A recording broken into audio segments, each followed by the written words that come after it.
You ever drive by some luxury high-rise or massive building downtown and think to yourself, man, I wonder who owns that? Probably some billionaire. Well, you're not alone. Most people assume that only billionaires own those kinds of buildings. And to be fair, for decades, only the ultra-wealthy knew how to access and invest into these kinds of opportunities. But here's the truth. A huge number of these buildings aren't owned by billionaires. In fact, they're owned and operated by groups of investors that look a lot more like you and me. And in today's video, I'm pulling back the curtain on how these deals actually work. The structures, the strategies, and the systems that allow investors like you and me to access institutional caliber deals, like a full-service Marriott hotel or a Class A apartment building. These are the investing secrets that the ultra-wealthy have used for decades. And after watching this video, you won't just know why they're doing it. You'll know how to access these deals and finally get in the game yourself. For those of you who are new to the channel, my name is Gould. I'm the CEO of Gould Capital. And over the last decade, I've overseen over $250 million worth of real estate transactions here in Silicon Valley, and also spent time as a managing partner of a $300 million hotel portfolio. So needless to say, I know a thing or two about commercial real estate deals and how they actually work, how they're structured, and how you can get into the investment game yourself. So let's start with the why. Why would someone want to own a big building or be invested into a hotel as opposed to buying something a little bit more practical, like a single family home or a duplex in your city? Or even easier, why not just invest that money into the stock market? The stock market? Ugh. Well, there's many reasons why the ultra-wealthy choose to diversify outside of Wall Street and invest into these passive commercial real estate investment opportunities, and why you might want to consider doing the same. One of the biggest reasons why the ultra-wealthy choose to invest into things like hotels and Class A apartment buildings is because of the diversification that it brings to their portfolio outside of just the traditional stocks and bonds that you've been pitched your entire life. Ultimately, these are assets that exist outside of Wall Street, and because of that, they provide diversification and aren't subject to the same volatility that you'll see in stocks. Another reason why the wealthy choose to invest into commercial real estate is because of the passive cash flow that it provides to them. Yes, you can invest into things like dividend stocks, but the reality is the cash flow that you get for every dollar invested is much higher by investing in a commercial real estate typically than it is by investing that same dollar into a dividend stock. And unlike investing into a single family home or a duplex that you own individually, investing in a commercial real estate via a real estate syndication or a real estate fund allows you to be completely hands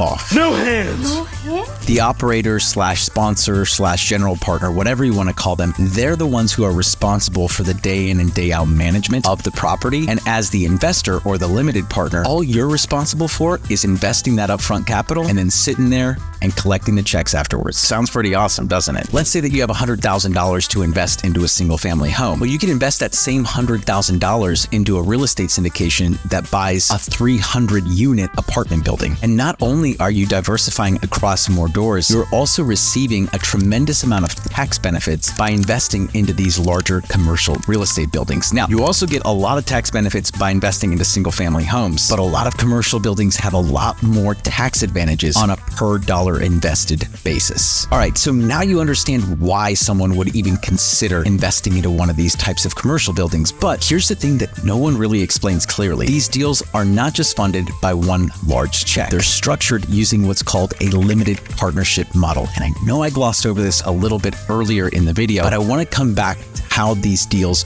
are actually structured. In a limited partnership model, there are two groups, the limited partners and the general partners. Now, the general partners, they're the ones who come up with the business plan. They're the ones who identify the property. They're the ones who help orchestrate the entire acquisition. They're the ones who are responsible for the day-to-day management of the property. And they're also responsible for doing all of the tasks in between all of that before they end up selling the property. Now, on the flip side, you have the limited partners, and the limited partners, all they're really responsible for doing is investing into the deal. Once the limited partners wire in the money, their job is pretty much over. All they get to do at this point is sit back and collect checks. Now, this limited partnership model is used amongst a variety of different investment vehicles. Private equity, obviously real estate syndications and real estate funds, which is what we're talking about here in this video. Hedge funds use this model. Venture capital uses this model. Even films sometimes still use this model. The general partners would be the producers, the ones that are actually producing the film, and the LPs would be the investors, the financiers, the ones that are putting up the capital for the movie to actually be produced. And at the end of it, the limited partners are taking a big chunk of what's produced at the box office. Now, inside this limited partnership model, there are two distinct ways in which you can actually go about buying commercial property. The first are real estate syndications, and the second way are real estate funds. And it's actually very simple to understand the difference. Real estate syndication is for one property, one group of investors, one general partner, one property. A real estate fund, on the other hand, is the same group of limited partners, the same general partner, but they're going out and they're buying 5 properties or 10 properties. And so, as a limited partner, you're investing into the fund, and the fund then gets to deploy that capital across multiple assets. So really, it's actually quite simple. Real estate syndication, one property, real estate fund, multiple properties. All right, so I know you're probably thinking, Danny, this sounds great, but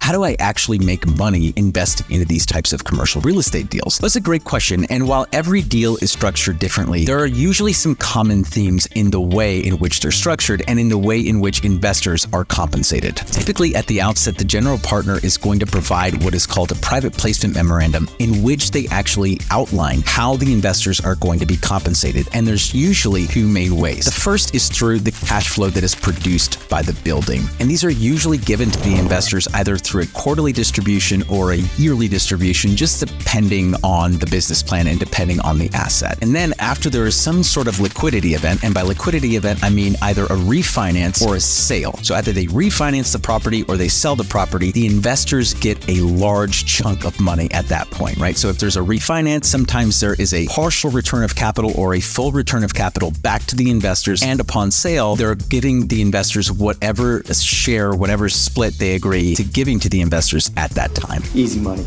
Yes. Now, if a building is held for, say, 7 years, the rate of return on that investment for investors can be drastically different depending on the investment, depending on the asset class, depending on the market cycle, where we're at in the market cycle. Things can vary dramatically. That being said, on a yearly basis, the rate of return on these types of investments can sometimes be as low as in the low teens, 12 to 14%, and can be as high as 30 to 40% plus per year. That means for every $100 that you invest, maybe on a yearly basis, at the very least, you're making about $10 to $12 a year. And on the high end, you're making $30 to $40 per year plus. Now, that's not just cash flow. That's cash flow plus appreciation realized once the property is sold. So you might get $5 every single year on that investment. And then at the end of it, you might get $150 back or $200 back. And so you get $200 plus 5 times 7, whatever that is 35. So you get $235 at the end of it. That would be a 2.35 equity multiplier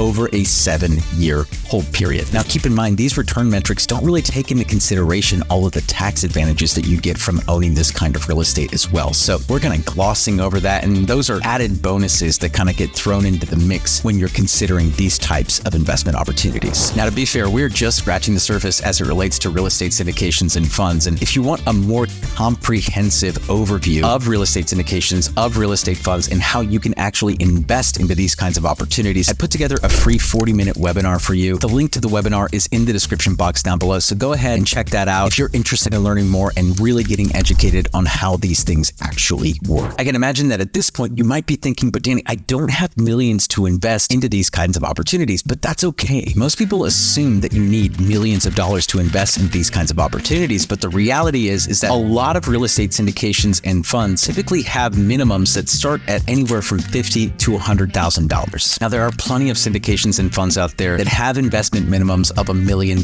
plus, but there are many solid syndications, many solid real estate funds that have minimums that are a lot more manageable for the everyday investor, $50,000 to $100,000 minimums. Now, it's important to note that there are many syndications and funds out there that have accreditation requirements, meaning not just anybody coming off the street can invest into those real estate syndications and funds, but you have to be what's called an accredited investor. Now, the SEC defines an accredited investor as anyone who earns earns over $200,000 a year or has a net worth of over $1 million, excluding their primary residence. Now, if you don't fall into either one of these two buckets, technically you're not considered an accredited investor per the SEC, but there are still syndications and funds out there that raise money from non-accredited investors. You just have to be on the lookout for those kinds of opportunities. Now, there is one question that I almost always get when I explain commercial real estate syndications and funds, and that is, Danny, why have I never even heard about this before? Or why is it that no one's ever told me about these types of investments before? Well, let's break down the system as it's designed today. Think about